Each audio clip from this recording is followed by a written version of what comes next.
If anybody's ever been to a gallery reading where the medium comes up and says, I see a ghost behind you, or I see a spirit behind you. I don't do that either. I do the easy stuff. In other words, I make myself a tube, a conduit.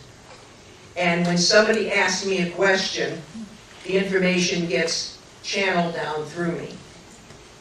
And I answer it. Now, I don't hear it. It just comes right through, and I start speaking. And I hear it the same time I'm saying it to you.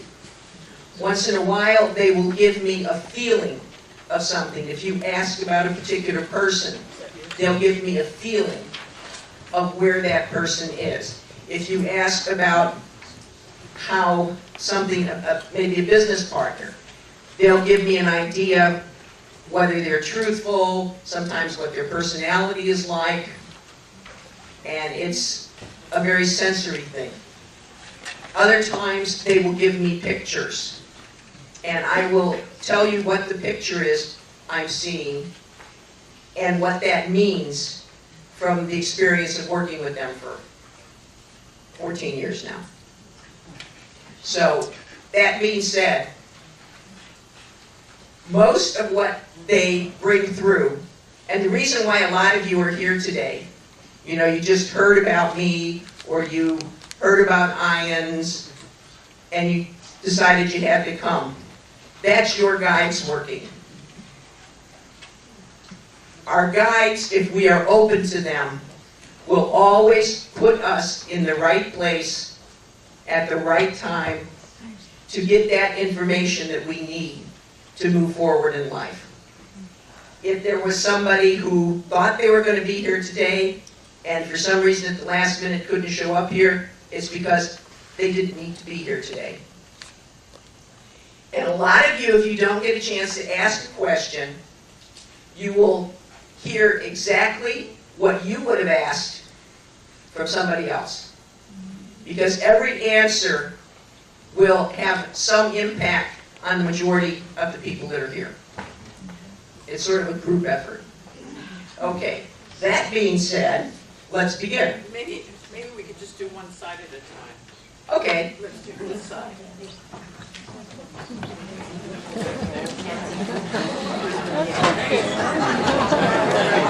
And when you ask a question, be very careful that you speak directly into the microphone so that it's heard by everybody. Whoa, whoa. Easy gang.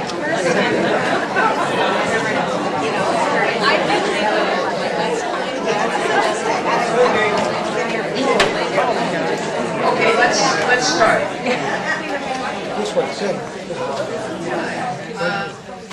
I was really glad to see you were here because you're lawyers and you have a skeptical mind. This is great. What I would like, I've read several near-death experiences where they describe the afterlife in very different ways. You just have to get it closer. If the guys could just give an overview description of kind of what the relationship is among the physical and the other dimensions, what is kind of the structure of the multi-dimensions we're in, I would really appreciate it. Oh, they're cheering about this one. Anytime they can teach, they're right there. Basically, you have a physical body if you come down here into the third dimension. And that is so that you can experience the positive and the negative. That is how you learn. You learn by having a negative lesson come at you and trying to figure out how to turn it into a positive lesson.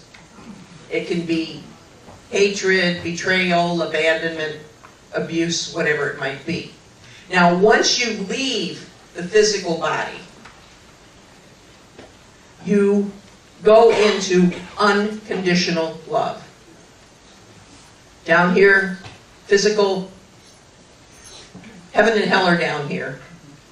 Once you leave the physical, there's no heaven and hell. There's only what we would consider heaven.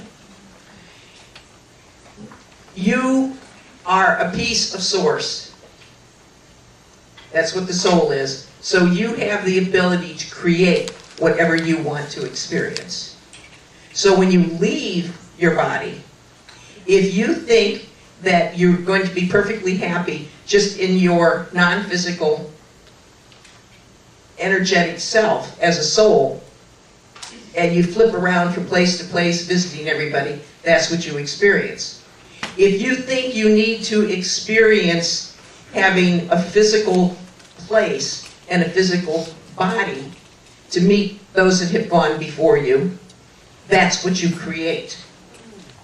When Peter and I were doing the interviews for our book, How I Died and What I Did Next, the one thing that came across there, whatever you intend is what you create.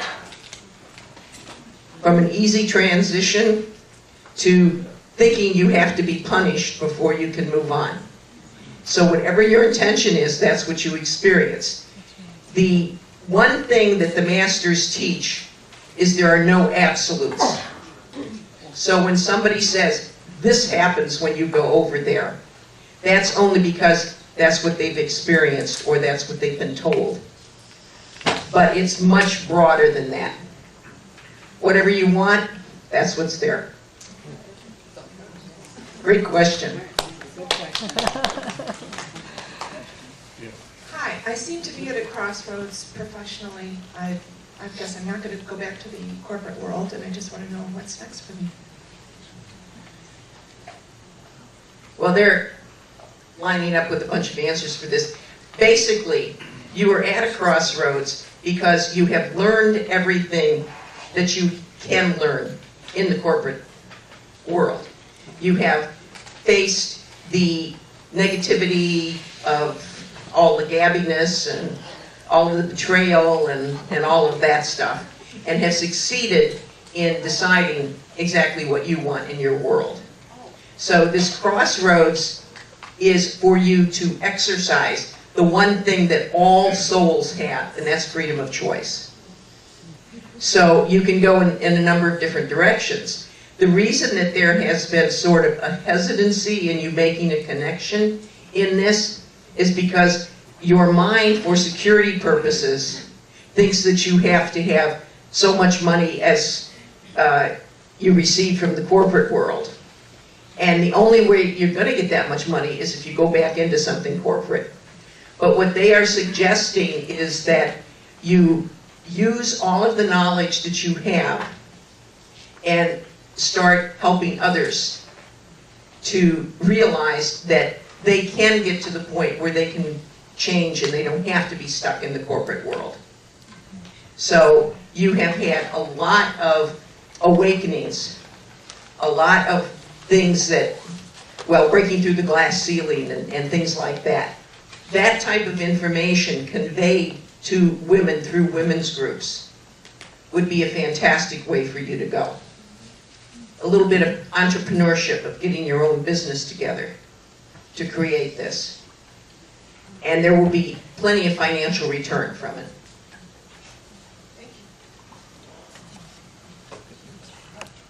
I lost my grandson. He committed suicide, and I've been devastated ever since. And I live in fear that I'm going to lose my other loved ones, and I'm ready to go now myself. Okay. What the masters are saying about that is that you don't have to worry about the other ones going. The instance with your grandson was something he had actually planned to do. And the planning was an agreement between himself and the other members of his family. That was so, as in, you know how incredible the experience is for you right now. That was so that you could work through your feelings about that. That you could, there's no other way that you can be faced with that type of physical pain on an emotional level than to have a child or a grandchild leave you. It is for you to find the faith inside of you, the connection inside of you, that he is still in a spiritual place, that he can connect with you. Talking to him all the time is exactly one of the reasons why this happened, so that you would make that connection. And the faith that you have is inspirational to the rest of the members of the family. Because as hard as it hits you emotionally, his father, yes, your son, is still not able to deal with it, but by observing the way you are dealing with it, it's helping him. So, I don't feel that I'm dealing with it though. well, it's something that it doesn't go away. But you can just know that, like you talk to him all the time, he's there. And when it's your time, you'll go and join him. And he'll be waiting to help you across. On a personal note, I'm wondering if they foresee or might suggest a return to more creative and meaningful endeavors for myself. Yeah, they say you've been slacking off lately. You know, the thing with these guys is they tell it exactly as they see it. What did he say? He was wondering if he was going to return to, how was it? More creative and meaningful. More creative and meaningful endeavors. In other words, he's going through a procrastination phase right now. Whereas you finish one thing and you think about going into something else, the thing you finished is ended, but you don't really feel comfortable going into the unknown. So just know they're showing me the one movie with Harrison Ford where he walks out onto what looks like an abyss. Oh, yeah, sure. And it's really a glass walkway. Right. That's the way your life is. Just know that you have that glass walkway. So what seems like being emptiness is just waiting for you to take the first step. Have faith in yourself. All souls, being a piece of source, are powerful, able to manipulate anything they need, and have all of the creativity that they need. But they have to accept that they have those abilities. And then once accepting that they have them, they know that they can use them, and then they start using them. If you just sit back and dream and think and talk and play back what you've done before, it doesn't help you move forward. So they're saying, get off this couch and move.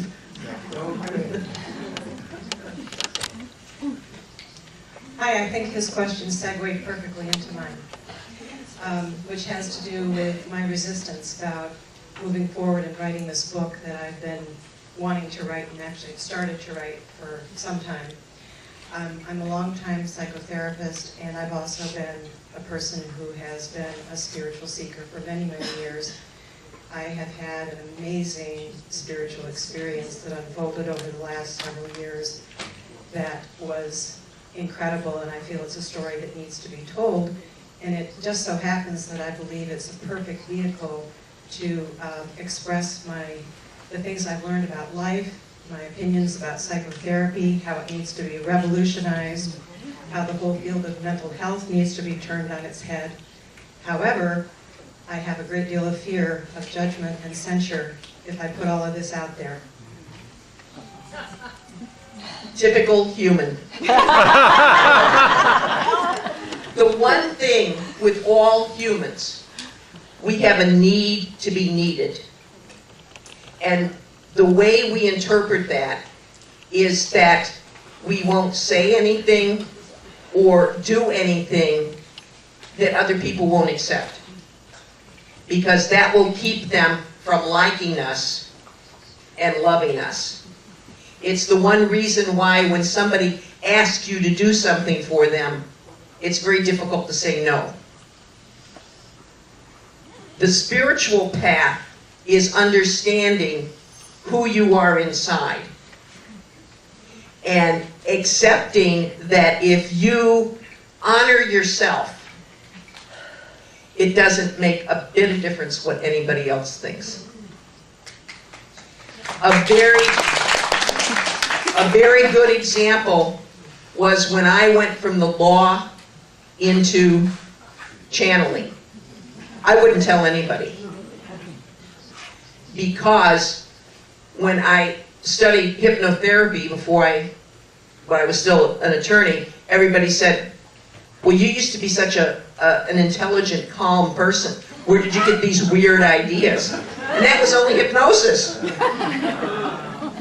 So I didn't tell anybody that I channeled because I wanted them to still think good of me, accept me. But you know, the thing is in life, if you don't claim who and what you are, you're not that person. And by that, what the masters mean is, if you are an attorney, a doctor, and you don't claim that you're one, what good are you? You can't practice if you don't claim who you are. And once you claim who you are by saying, I am a channel,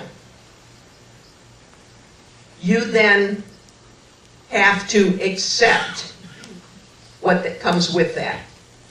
And at first, it's going to be the part of society that is very strict in their beliefs, and they're going to say, oh, you're the devil, you're crazy, whatever it is. And that is one of the life lessons that you signed up for, was an identity question. Are you going to accept who you are? I have, and I've gotten creamed for it in the past. Okay, and you've gotten creamed for it.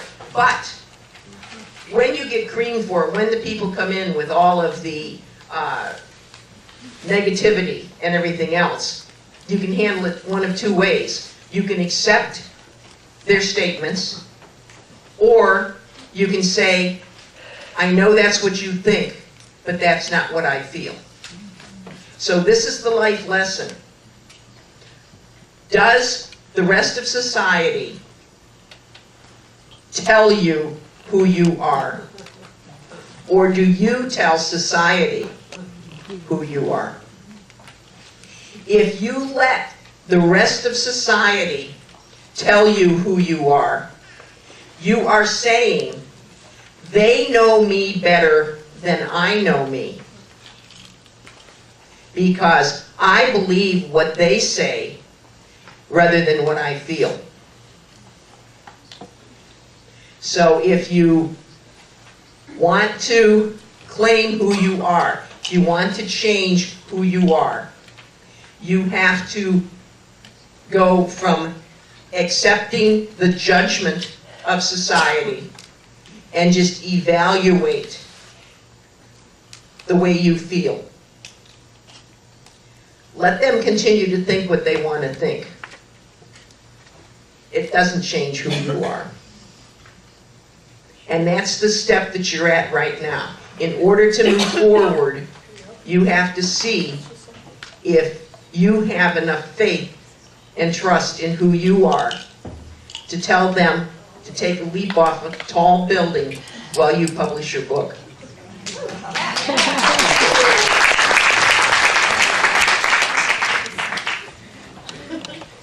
I'd like to know, Closer. I'd like to know, how do now I'm getting pulled back into old childhood stuff instead of being able to see stuff. Cat here. Yeah. She's the caretaker for her mother. And in this position, she is being pulled back into childhood patterns. This question, because it deals with one of the master's favorite topics, and that's belief systems. The way that you control your life, the way that you interact with other people, is based upon the belief systems that you accept as controlling your actions. Now, these belief systems started out with the things your parents told you. What type of person you were, whether you could take care of yourself or they had to take care of you, whether you were intelligent, whether you were going to be successful. And then you went to school, and the contacts you had there increased your belief systems. The bully who told you you were never going to be anything. The teacher who said you can't complete anything because you didn't get your homework in. And all of these things become inscribed in our heads. We may not deal with them for years, but when we're put back into a similar situation from where they arose, they're there and they are stronger than ever. So this is a spiritual lesson for you to take each one of those feelings as they can come out and say, do I still need this to be part of my belief system? And if you don't believe that it's true any longer, then you just say, thank you for teaching me, but I desire to replace this with love. A very good example was if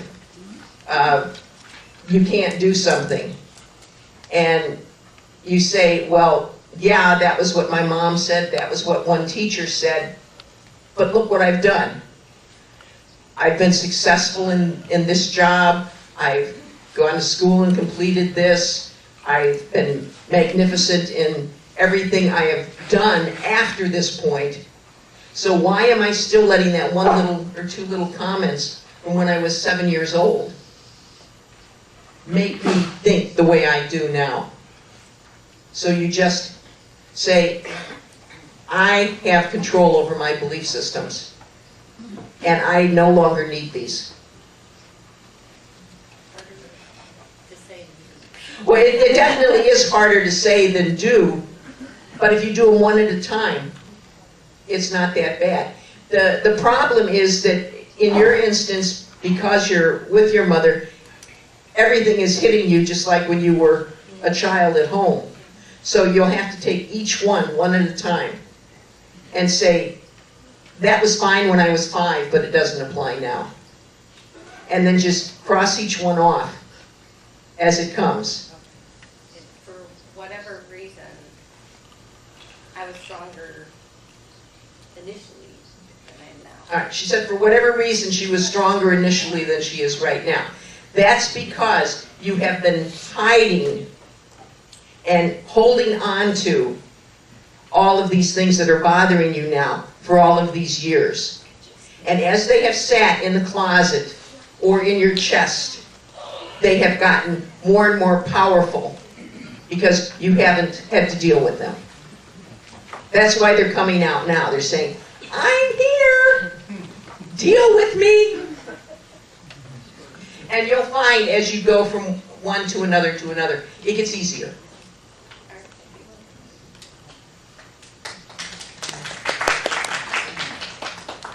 I had a nephew that committed suicide, and my son is autistic. And I find that my son, because he was basically bullied out of school because he wasn't athletic, and all the kids used to make fun of him all the time. And I fear for him, like, so desperately that he is going to go down the same path, because he says to me all the time, And here. I fear for my son all the time. He's autistic. That he might go down that same path because he was bullied out of school. I had to pick him up and put him into a special therapeutic day school. My nephew committed suicide, and here's my son who doesn't have any friends. He is at home all day and he has no friends, and I just don't even know what to do. He is very much a loner, and it breaks my heart. It breaks my heart, and I just fear for him every day. One of the teachings of the Masters, and one of the things they want you to know, is that as a soul, we have total freedom of choice. Your nephew and your son chose the lessons that they experienced in this life before they came down here. They chose some of them so that they could experience the difficulties of their choices, and they chose some of them for you and the other family members so that you could go through exactly what you're going through right now. Now, it seems strange that we would choose the death of a person or an incapacity of a person that makes it so difficult for them to live and for us to live. But that's what this planet is all about. It is about negativity. When the soul is at home, it's in unconditional love. Everything is absolutely marvelous. And you can't really learn anything. So maybe they know more than we did, huh? That's a little The kids know more than... No, the people committing suicide. Well, the people committing suicide, Miserable. okay, they said give a fast recap on suicide. Suicides are committed for one of two reasons. The first reason is that the soul knew before they came down here that they wanted to experience suicide. And that was generally because it was an agreement with family members that they wanted to go through grief, abandonment, things that you can't experience in unconditional love. So that's one way that suicide is committed. The other way that suicide is committed is when a soul becomes so overwhelmed with everything that they chose to do. Sometimes when you come down here, you work with a bunch of your guides before you come down here, deciding what lessons you want to work with. And sometimes they say, you know, they won't tell you what to do, but they'll say sometimes, are you sure you want to try that many things at once? And, you know, with the little bravado that we all have from time to time, we'll say, oh, I know I can do that. That's a piece of cake. And then you get down here, and you have so much hitting you so fast that you're buried. You can't learn anything. You can't make any choices or anything else. Well, there's always one choice, and that choice is that you can go back and start over again. And the only way you can do that is through suicide. But that is a choice that the soul has.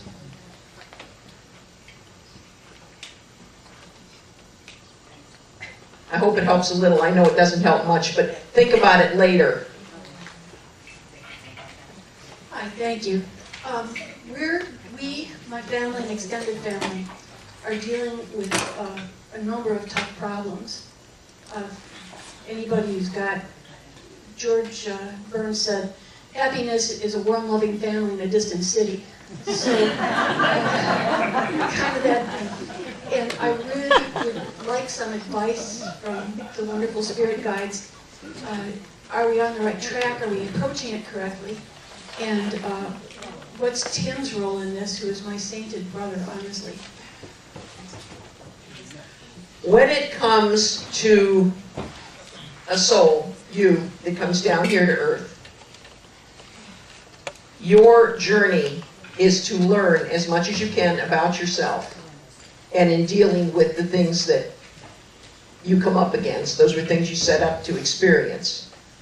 And at some time accepting that this journey is your journey alone. Because a person cannot have an effect on another person unless they choose to let you. You can try as hard as you want to get somebody to change their mind or to do something that you want them to do, and they just tell you, no thanks, I'm happy with the way I am. When that happens, it is for you to realize that they have that freedom of choice. All that you can do with this is to send them love, that they figure out what this life is about and where they need to go. Your brother has chosen a lifetime of service to others, where he has dedicated his entire life to being there for everybody whenever they need it. It is a very difficult task for him, but he is also connected with spiritual unconditional love. So as frustrated as he gets, he just pulls himself back up again by cycling in love. He is an inspiration for all of you and an example of what you can do when you feel like you're getting totally weighed down. Just consciously think about connecting with the unconditional love of the universe and bringing that into your being. You're welcome.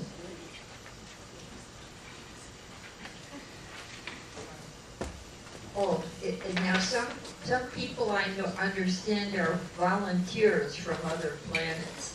How would you know? I love that question. All right. Like they've said several times already here, you have total freedom of choice to do whatever you want to do, to go wherever you want to go, and to be whatever you want to be. That being said, there are 1 to 2% of all of the souls in existence who have chosen to have an experience as an animal, just to see what it's like. I mean, maybe they want to be an eagle so that they could see what it's like to soar and have eyesight that you can see many things on the planet. They might want to be a family pet because they want to be catered to, like some of us do to our pets. And others don't want to be in this negative, positive world here, so they choose to have an experience someplace else. Those someplace else's are other planets. Some of those planets, the existence requires a body, a shell, and others are just energetic. You go there and you specialize in one thing or another. It could be you want to spend your whole time talking philosophy. You want to play with communications via music or communicating with light, whatever it is, but there's no negative and positive there. You have been on other planets. There's no way that you can, you can go around the room and say, you, and you have been on other planets. But when you are in a meditative state, you have memories of things that are much vaster than just this planet. Much better because there's no negativity, and also you can see through the egotism, the judgment, and know what it is just to evaluate, decide if you want to do it. Now your second question was, what's your purpose in life? And they like this question because it's easy to answer it for everybody in this room. Because the answer is the same for everybody. Your purpose for coming down here to this positive, negative world is to learn who you are. And when they say who you are, they mean not this physical person running around here, but who you are as a soul. Through the choices, through making the decisions to get out of the negativity, you can then recapture essences of that power, that manifestation, that love that you are as a soul, and integrate it into your physical being and start to use it. One of the things that you can connect this with is the law of attraction that everybody is talking about. You have the ability to attract what you need to experience if you know who you are. And that's everybody's purpose, to get to that point. Now, there'll be a certain percentage of people that will never, in this physical body, get to the point of being able to use their spiritual abilities. That's because you wouldn't find them in a room like this. You wouldn't find them talking or even thinking about anything other than judgmental, what we call third-dimensional society. But anybody who is here has the ability to connect with their powers and use them. Yeah, there's a group called Abraham that teaches. Well, yeah, Abraham is one of the ones that's known most for the law of attraction, but it came much before them. They're just the ones that have put the books out lately. We're in town Welcome. Okay, first I gotta ask you who the butterfly is, and second, I chose a career that is high and demanding, and when my aunt and uncle were alive, they were so proud of me of the career choice I made. They both were very educated people. They passed as I was going through my schooling, so all the tough schooling and everything I've achieved, I feel in the career I chose is, I'm right now hitting a brick wall, and I'm beyond frustrated. And it's amazing because this career is in demand. So I'm just trying to figure out, what am I supposed to be doing? The butterfly is one of your guides. We have guides that, they're energies that can manifest in any particular form. Now, the butterfly is something that can come to you anytime that you need, hello, wake up. What are you doing today? It is a way of keeping you on track and letting you know your possibilities. The reason you're having so much difficulty in your career is it's not a passion. It's something you got stuck in because you were at a place where you allowed somebody to tell you what would be right for you, and it really isn't. But it's not a total loss, because there are aspects of that profession that you can use in different ways than just going in and doing it full time. You could use it as inspiration within other things. You have a connection with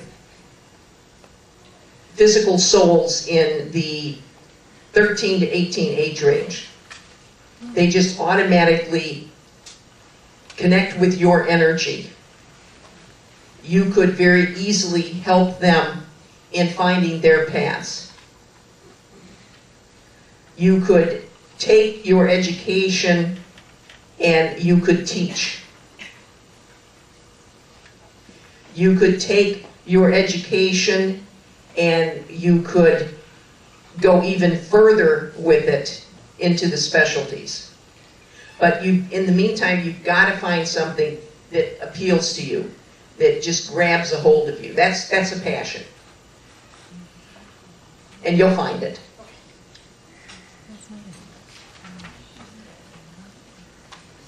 I want to know how I can get in touch with my spiritual guides, how I can feel their presence. Okay, the guys are there everywhere. This is a question that probably is asked of the masters. We have a website where people can write in questions. And there isn't a single week goes by that from someplace in the world we don't get an answer, or we don't get a question, how can I contact my guides? The first and easiest step is to be totally aware of what's going on, to be present, to be in the now. Because guides don't talk to you as we're used to having a conversation with somebody. They don't come in and say, you know, let me talk to you about this. What they do is they will give you feelings. It'll come in through your intuition, where you just get the idea of, I've got to go to that talk. That's your guides that are helping. Also, if you have a question, you know, you think, you know, I really wonder if that would be something that I would be interested in once I got into it. And you're driving down the street and all of a sudden a panel truck goes by, you know, that says, the end of the world. Well, the answer then is no, it wouldn't be. Or there could be a truck that goes by, or a billboard you see, new beginnings. Feel right with yourself. And those are your guides calling your attention to an affirmative answer, that this would be something that would be very helpful for you. They also will answer questions when you think about it, when you have it in your head, with lights, little lights flashing in the corner of your eye, sounds, a doorbell but there's nobody at the door, a telephone ringing but there's nobody on the telephone. If you want to communicate with them in a more common fashion, meditation is the best way. What you have to do is get rid of this thinking mind, this cage for all of the monkeys and gerbils that are constantly causing chatter in the background. And then start out, when you can calm down your thinking mind, start out with going to bed with a question. And then put a pad of paper and a pencil by the bedside. And when you wake up, write down the first things that you think of. And after you do this a bit, it'll be the answers to your questions. Then when you do this a while, you can do it in a consistent manner. Thank you. You're welcome. Hi, my question is, after we pass this life, you know, our relatives, our deceased relatives are somewhere else, and if I communed with them, but I think about how they were in this life, and they weren't all that wise, and so I love them dearly, and they love me, but is that enough to take their advice? Well, one thing you should always know about advice, regardless of who it's coming from, is that you have the choice what to do with the advice. You should always say, when you get advice, regardless of the source, even from these guys I work with all the time, they will be the first one to tell you that don't take everything that is said to you as being the most important thing in the world for you. Ask yourself, how do I feel about this? Does this resonate with me? Does this make me feel good? If it doesn't, don't follow the advice. Put it on a shelf and go back, because they may be a little ahead of themselves with the advice. If you are talking with spirits and they tell you, you have to go out and buy some eggs and bury them with $500 in a cemetery. Sound familiar? I mean, that's what some of the religions believe. Voodoo and some of those, you know, that's what they'll tell you to do. That's how you're going to get your answers. If anybody tells you you must do this, ignore them. Because beings of the light, those that are from unconditional love, know that the law is you have freedom of choice. So they will never tell you what to do. They will suggest, but they will never tell you. If you hear a spirit saying, you must do this, or it's going to be bad for you, that is what is known as a negative spirit, a discarnate, somebody who has left their physical body but has not gone back into unconditional love. And they're trying to mess with you.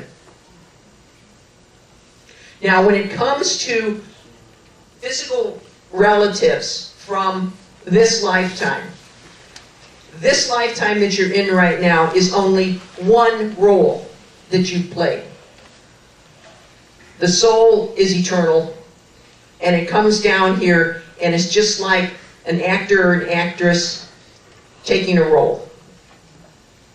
So when you go back home, you're going to reconnect not only with all of the souls that were physical relatives of yours in this lifetime, but in the lifetime before that, and the lifetime before that, and the lifetime before that.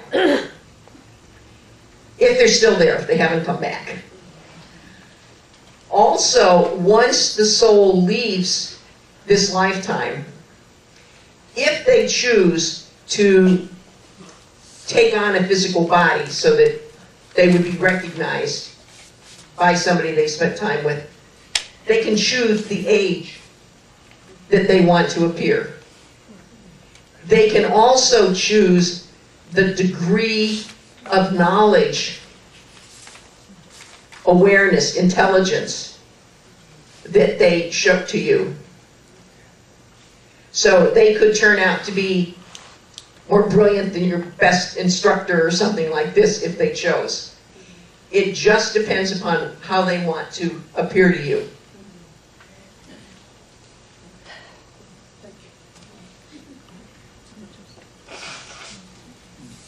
Hi, my daughter committed suicide, and by choice I got out of my field, which is close to psychiatry, involved with psychiatry because I couldn't deal with it.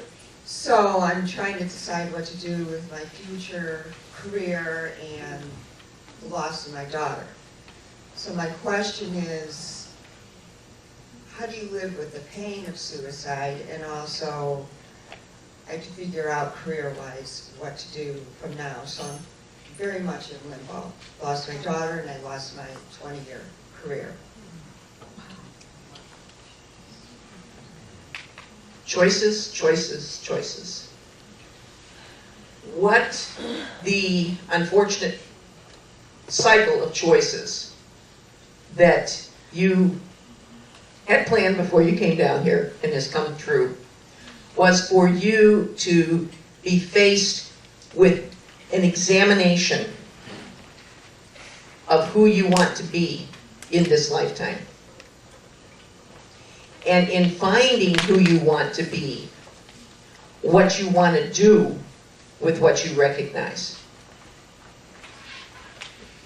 You have been through the depth of physical hurt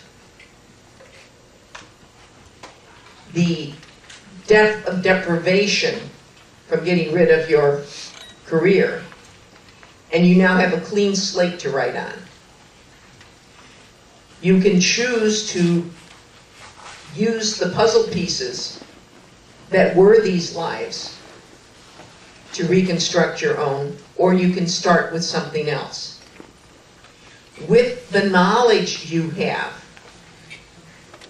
by using that knowledge, by speaking with others, by writing about it, by helping others through it, you will get a bigger understanding of where you are and of the choices that you made. So they're suggesting that set up a plan of reinventing yourself, geared toward the possibility of using your experiences as a springboard for others to go through in a more, well, it wouldn't be easier, but in a more gentler, understanding way for them.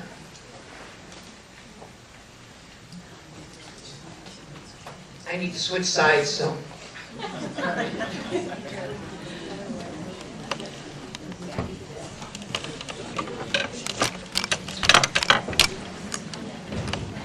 Are you done with this side? Yes.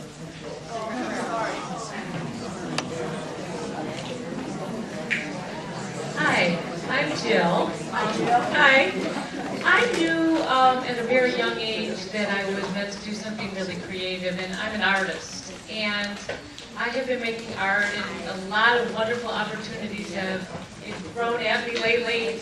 I'm happy and overwhelmed, but I'm also always worried about that I'm not making a good living. I want to contribute more to my family, and as much as I live through making art, I don't feel like I'm contributing enough financially. Is there something that I'm not doing as far as, is my fear getting in the way? Is there something else how am I not making money?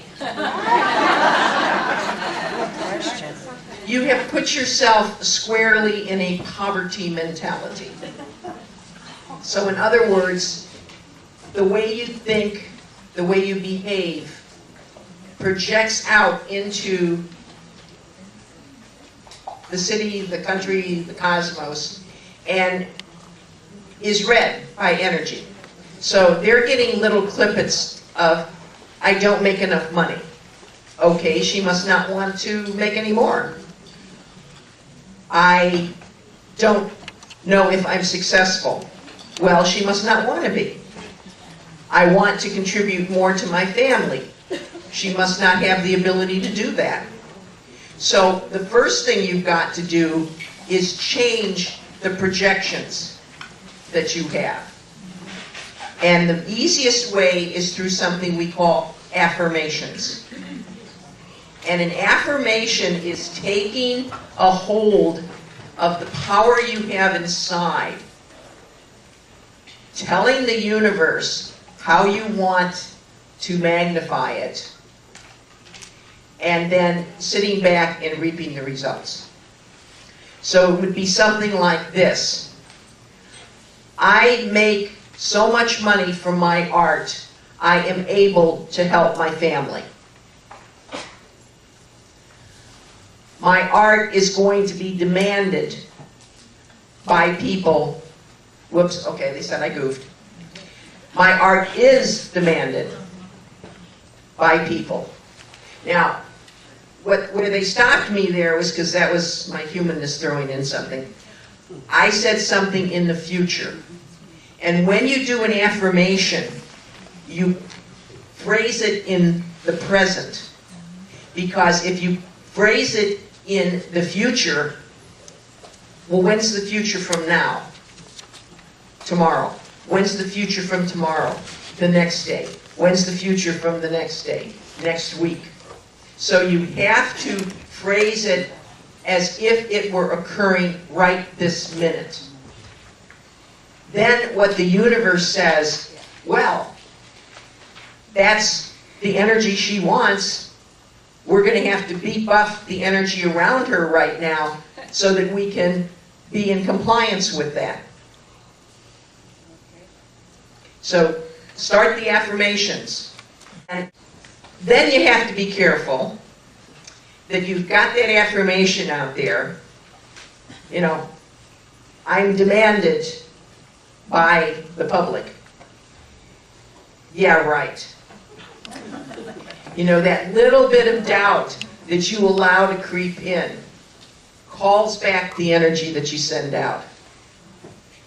So anytime that you relent on what you are manifesting for yourself, it lessens the energy that the universe returns.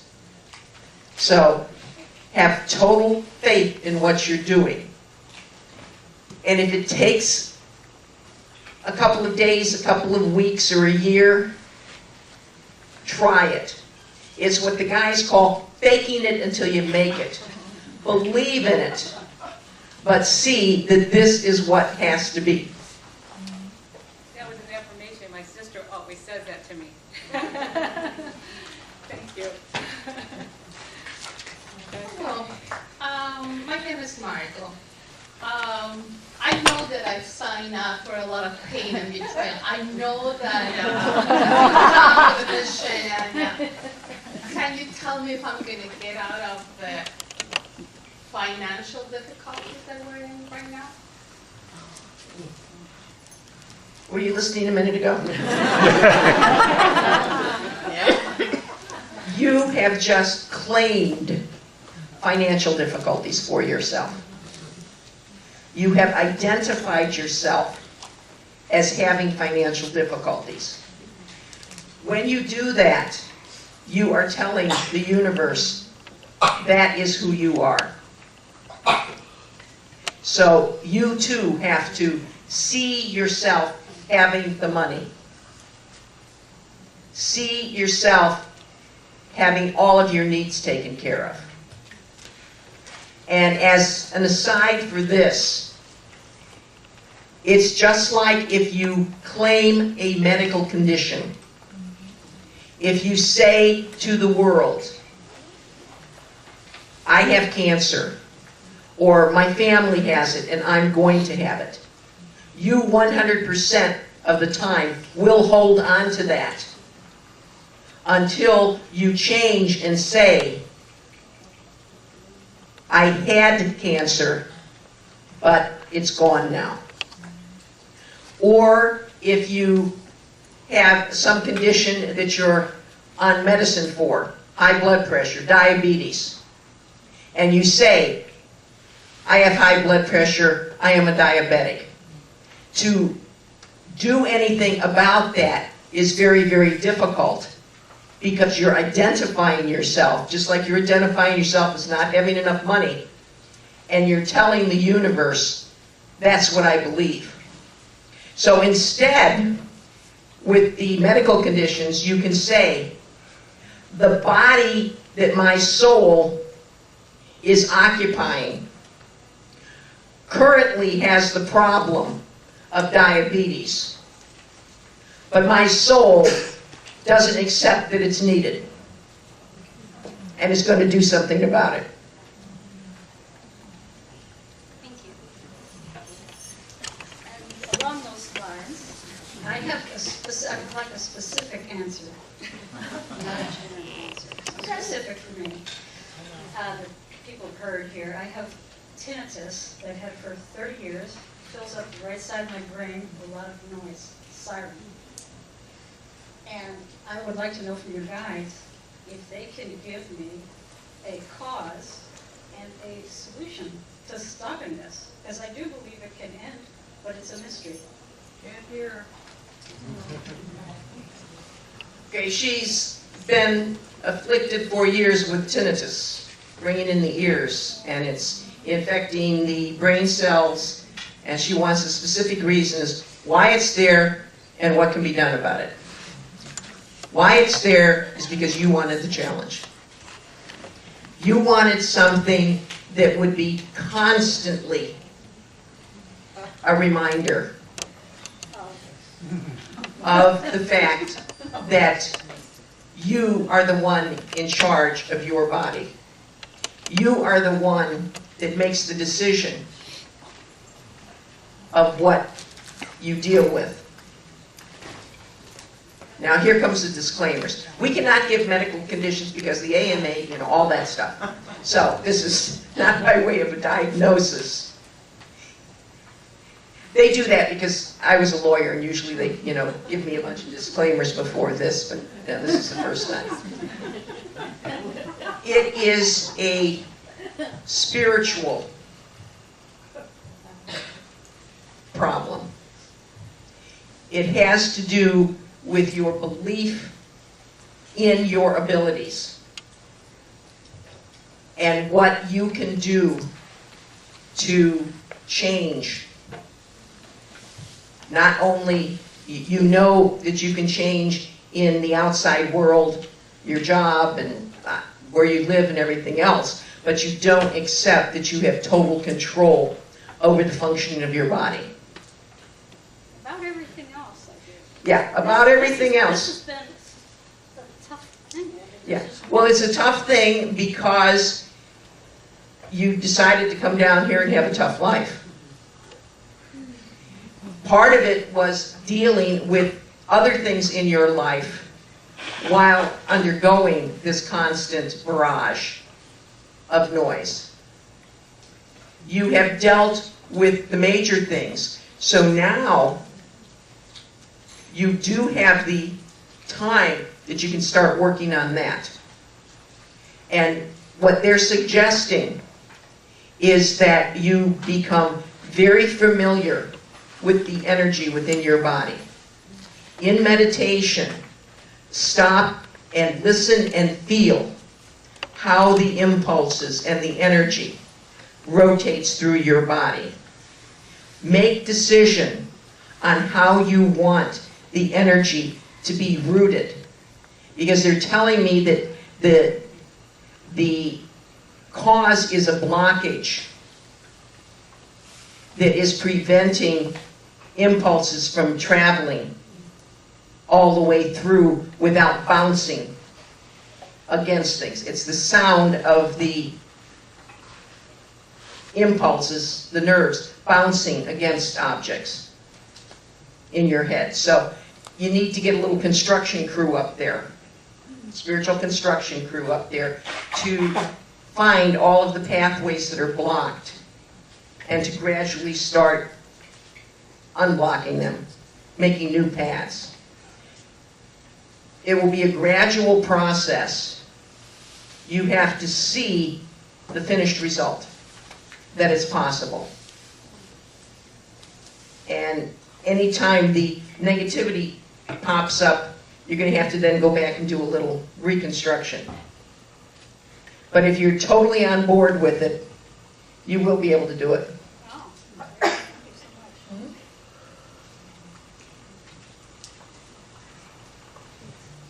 I feel I've always had a direction of a life of service, and more so now that I'm older and I am at a crossroads, and I don't know whether to develop a natural, intuitive nature, part of myself. I've had really incredible experiences, as a lot of people have described, really countless, and they just grow.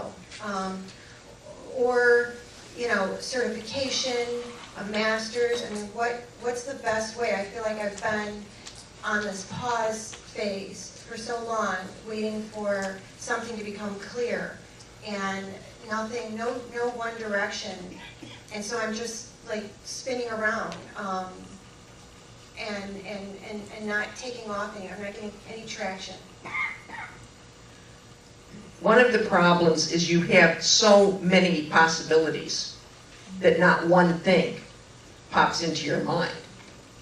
The second difficulty is that because you can do so many things, you think about starting in one direction, but you want to know what the ultimate result is going to be.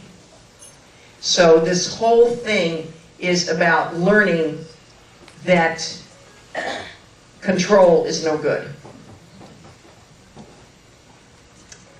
One of the examples they use is if you have a specific expectation for something, and what you want is you want to know what the result is going to be, so you have a specific expectation of success in something. If your specific expectation about the lottery was you wanted to win $100,000, and right before the drawing, the pot went up to $110,000, there's absolutely no way you're going to win the lotto because it exceeds your expectation. So when you make specific expectations about yourself in life, you limit the outcome. So if you are going towards something, goals are very important because they give us direction. But with the goals, always think, this or something better. This or something more. So in your life, you can say, I have this desire, this feeling, to use my inner abilities. You have a terrific ability for intuition, and you ignore it 9/10 of the time because it's not something that other people in society accept. So you have to decide if this is something that you feel comfortable using. If you do, then you should start taking those feelings and saying, what, as a goal, what type of people, since you want to go into service, do I feel the biggest affinity for? I think I know that. I think it's the elderly.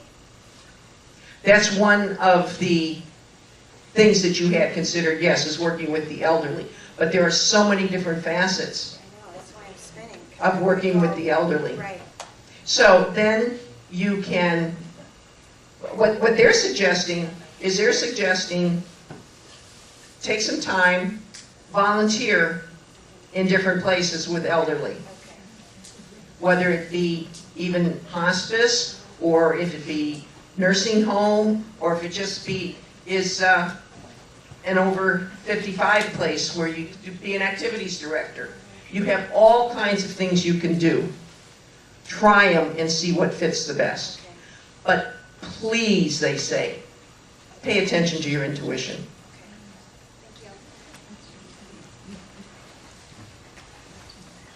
I'm taking the leap of faith for this one. When I walk past you in the hall. Closer, closer. Okay, when I walked past you in the hall, I felt this energy.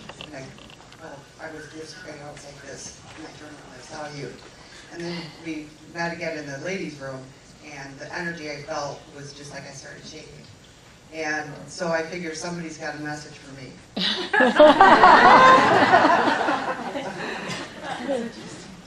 All right, what you felt is the guides, who I, as a group, refer to as the guys. And when I first said that, because I started working with Peter very shortly after I started channeling, and I was getting answers, and I said, oh, guys, you know, can't you be more specific? And Peter's remark was, that seems a little cheeky. That's his British accent. That seems a little cheeky, you know, should you be referring to them as the guys? I mean, they're these ascended masters. And their response was, we're the same as you are. We came from the same source. We love that you feel comfortable with us. When I do something like this, they're always around me. When they get set up for something like this, they send the word out. So all of the friends come. You know, it's like if there's going to be fireworks, we might just as well go enjoy the show. Right? So they walk around with me. You have a terrific sense. And they're saying you're empathic for one thing, that you not only feel energy, but you can also feel human moods and emotions from people. But you have a tendency to suppress a lot of that rather than use it. And for some reason that's good, you know, that you don't feel the negativity from other people. The reason that they were sending off all of your alarm systems is that they want to communicate with you. They want you to listen. They want you, if you choose to receive messages from them for other people.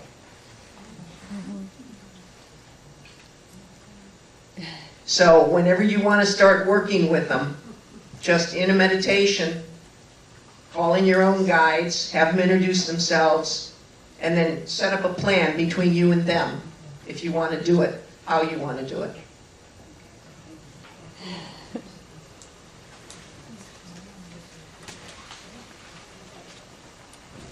Hi there, my name is Wendy, and I have so many questions, just so many, but you know, it really helped hearing a lot of the questions that came before me, because I think a lot of it addresses what I am thinking.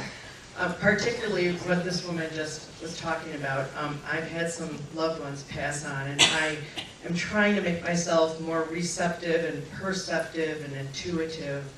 I don't know that you necessarily chose that for yourself, yet it became part, or maybe you did and weren't aware of it. I don't know. I mean, I don't know if some people are chosen or if they have to seek it out.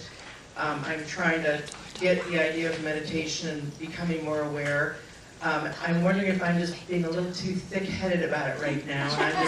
And do you perceive something coming through that I'm not paying attention to or being able to hear or blocking, or I think I'm ready and I don't know why it's not coming?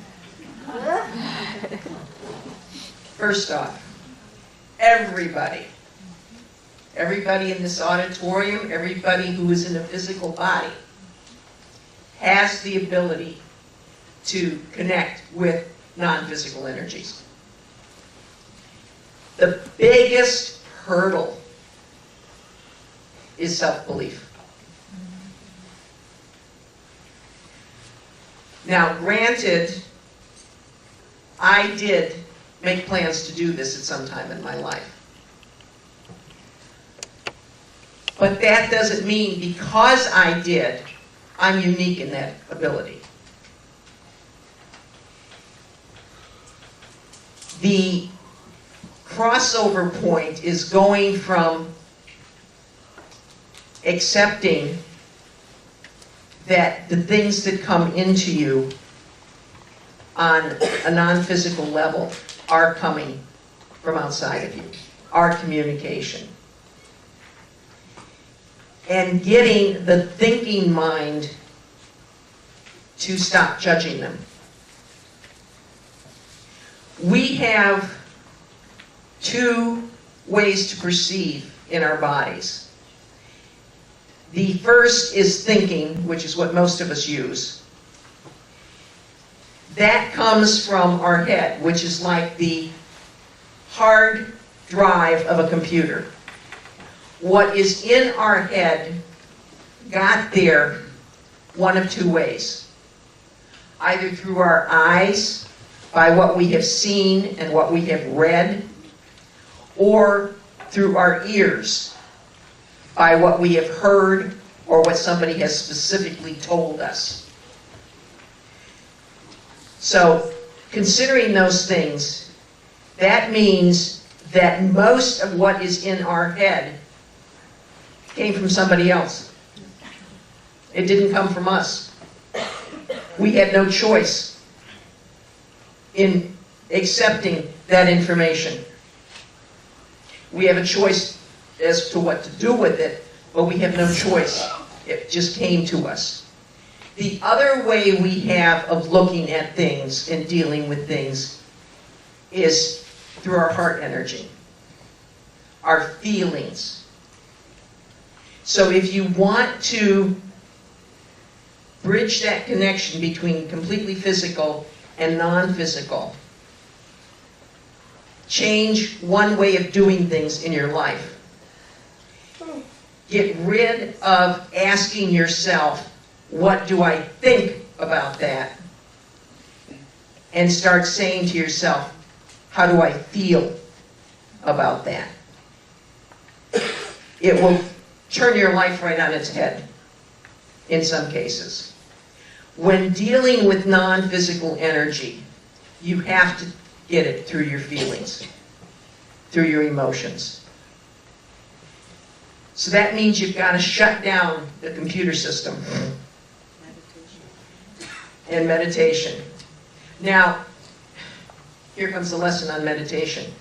If you are a proponent of Eastern meditation, where they have taught you to sit, as they call it, and you do breathing, or you do mantras, or you do mudras, or you do anything that is accessed through your brain, you'll never get into a deep meditation.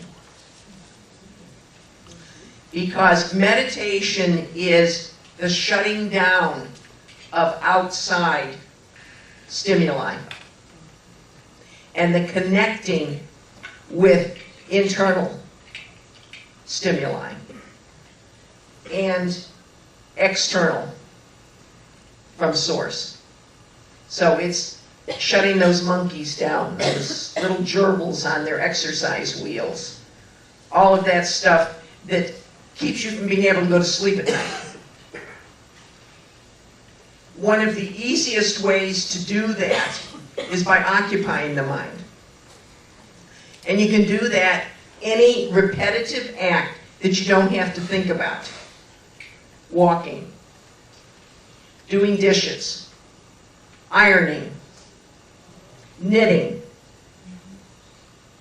If you get your mind involved in that and you put out this suggestion to the universe, I want an answer to this, you'll begin to hear the answers. Can I just ask if you have a shortcut? Is anybody trying to tell me anything right now? Can you tell? Well, what I'm hearing is you've got to have faith in yourself, and you've got to stop asking other people's opinions and depend upon your own. Thank you.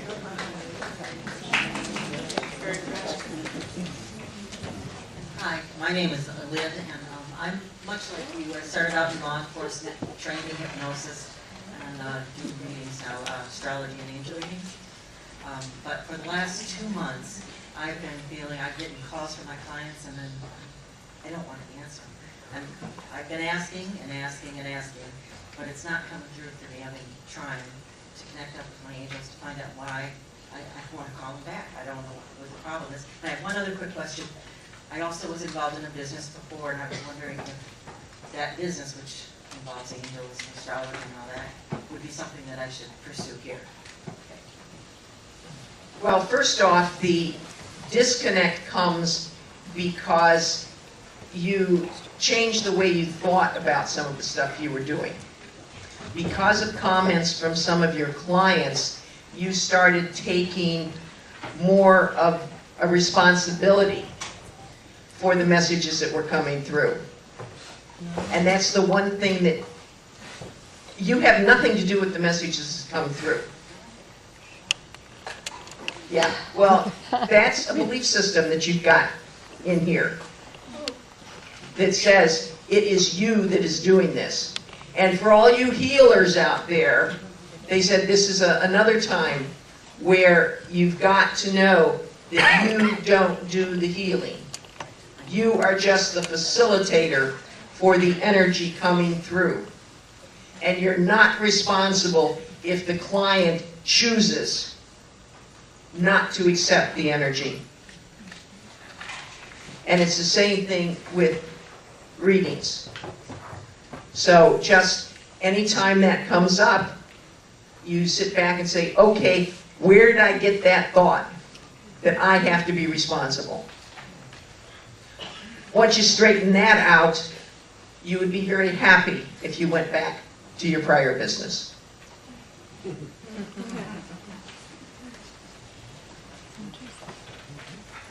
Hello, my name is Lillian, and I'm just another one in line with it's a similar question. It's kind of like I'm a jack of all trades and master of none. I also have done psych meetings and readings and trainings and whatnot. And this past year, I've had my hip and both my knees replaced. And now that I'm getting my energy back, I'm starting to feel kind of restless. And it's something that comes up all the time. What am I going to do, or what I'm going to do when I grow up? And it's something that's, I mean, it's been going on for 30 years. And so I don't know what's the problem. You know, self-esteem, this or that, but I just don't seem to be making a choice or moving in a direction that I know I can be good at or love. The main thing that's coming through right now is you're looking for somebody, something to love you. Because right now, you're having a problem with self-love. You are tearing yourself up over everything that's happened to you, all the replacements you've had to have in the last little while, and you have taken it as a comment on your life in general to this point, that it's wearing out and you need to go in a different direction. All you have to do is clean it up and put a shiny, bright coat of paint on everything that you've done in the past. You can go back to any of the things you've done if you feel like you want to. Now that you're a new person, you've got to decide if you need a new direction. You have all of these tools in your tool belt. And you have to decide, am I going to build? Am I going to sit? What am I going to do? But the first thing is you've got to examine what it is that's preventing you from totally loving yourself. And that's for the audience as well. The first step is always, do you love yourself? When you move into anything non-physical, into the spiritual. Because if you don't love yourself, you can't accept the connection from outside of yourself. The way I got on this path was a spirit asking me, while I'm walking my dog in the forest preserve, why don't you love yourself? And of course I argued with him, because I was an attorney and that's what we did. But it came to me that I didn't love myself. I did everything I could to get love from people, what I thought was love from them. And mostly it was just them using me. But I didn't love myself. When you get to the point in life where you're making decisions, ask yourself, are you where you want to be at this time? And if you're not, find out why. Because there is something that you are purposefully putting in front of you, blocking you from moving forward.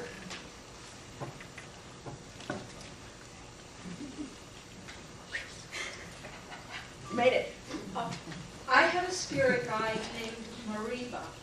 Can you either bring her through with some sort of message for me, or can you bring some advice or information from the Ascended Masters about the nature of the healing work that I am to do with Mariba? You hit it right on the head. Mariba is a healing guide. Mariba is one of 7 healing guides that work with you. And she is sort of like the team leader.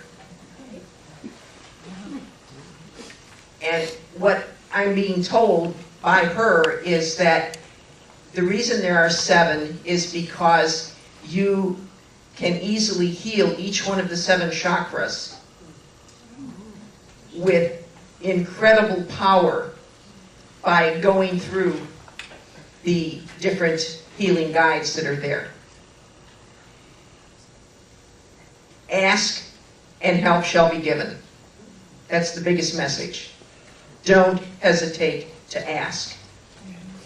And when you feel the energy coming in, just let it flow through you. And she says, be sure that you cleanse off all the negativity afterwards, because sometimes you forget to wipe it off.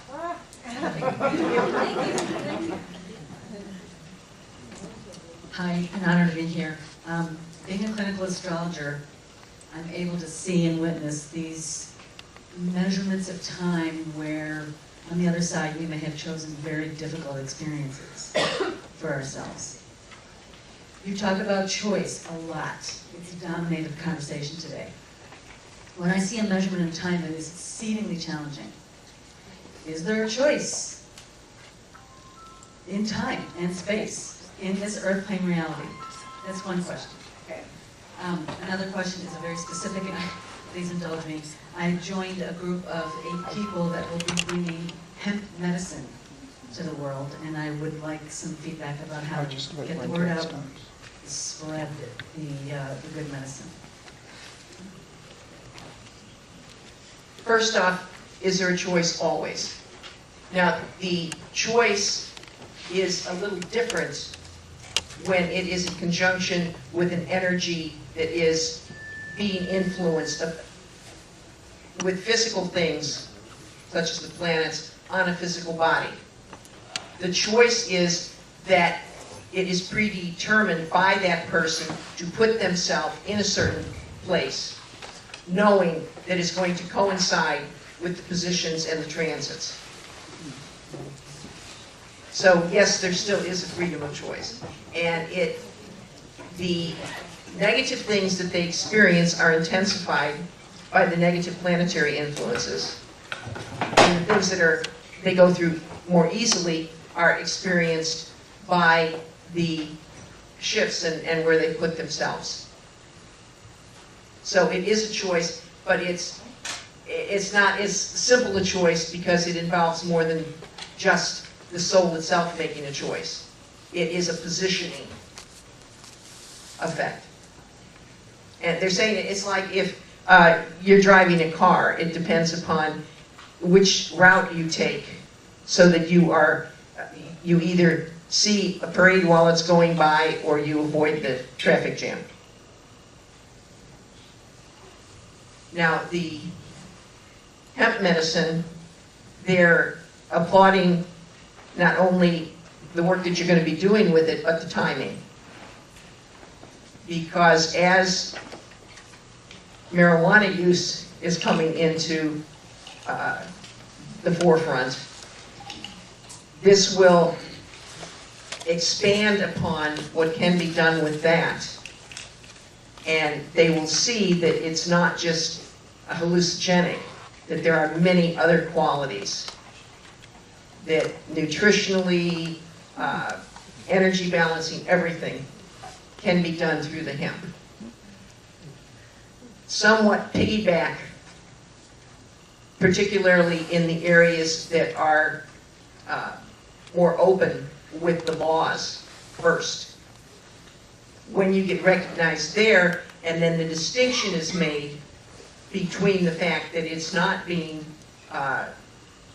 coming under that hallucinogenic, narcotic type thing, then you will be already recognized because a connection was made. You make the distinction and your advertising is done for you. So the timing is good. The timing is very good.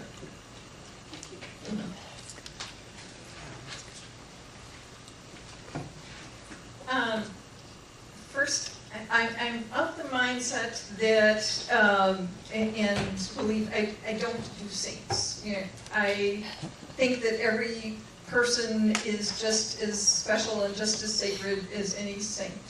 So, what I want to know is why Frank keeps picking on me and following me around, and